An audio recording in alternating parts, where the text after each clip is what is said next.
بسم اللہ الرحمن الرحیم۔ آج کی حدیث مبارک حضور صلی اللہ علیہ وآلہ وسلم کی روزمرہ زندگی کی سنت ہیں۔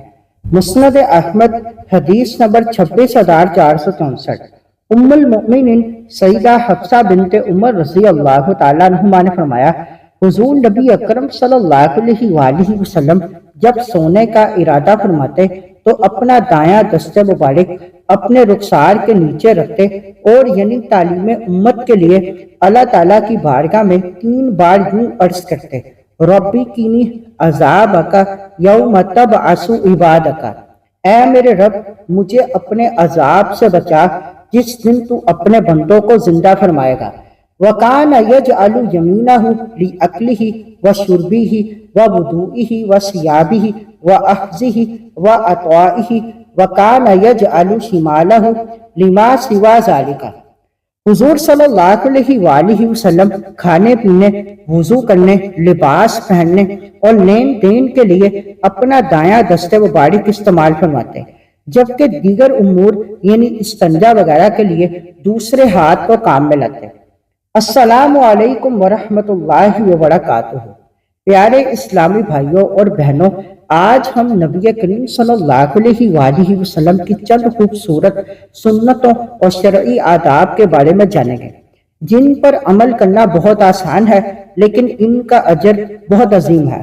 اسلام ہمیں زندگی کے ہر معاملے میں رہنمائی دیتا ہے۔ سونا، جاگنا، کھانا پینا، لباس پہننا اور لوگوں سے معاملات کرنا، ہر کام کے لیے نبی کریم صلی اللہ علیہ وآلہ وسلم نے بہترین نمونہ عطا فرمایا ہے۔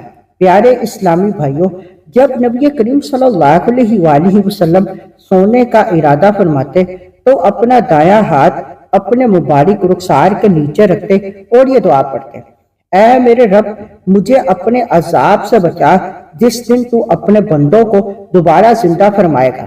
اس دعا سے ہمیں یہ سبق ملتا ہے کہ سونے سے پہلے بھی آخرت کو یاد رکھنا چاہیے اور اللہ تعالیٰ سے اپنی حفاظت کی دعا کرنی چاہیے۔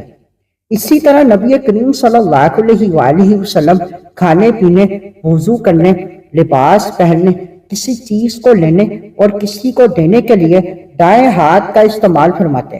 یہ ایک عظیم سنت ہے جسے ہم روزانہ کئی مرتبہ آسانی سے اپنا سکتے ہیں۔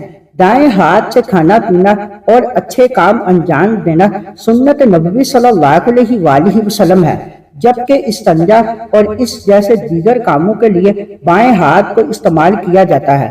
پیارے اسلامی بھائیوں، ایک سچا مسلمان وہی ہے جو اپنی زندگی کو سنت رسول صلی اللہ علیہ وآلہ وسلم کے مطابق بنانے کی کوشش کرے۔ یہ چھوٹی چھوٹی سنتیں اللہ تعالیٰ کی محبت اور نبی کریم صلی اللہ علیہ وآلہ وسلم کی اتباع کا ذریعہ بنتی ہیں۔ یا اللہ ہمیں اپنے پیارے حبیب صلی اللہ علیہ وآلہ وسلم کی سنتوں پر عمل کرنے کی توفیق عطا فرما اور ہماری زندگی کو سنت نبوی صلی اللہ علیہ وآلہ وسلم کے نور سے منور فرما، آمین۔ اگر آپ کو یہ حدیث مبارک پسند آئی ہو تو اسے زیادہ سے زیادہ شیئر کریں تاکہ سنت نبوی صلی اللہ علیہ وآلہ وسلم کا یہ خوبصورت پیغام زیادہ سے زیادہ مسلمانوں تک پہنچ سکے۔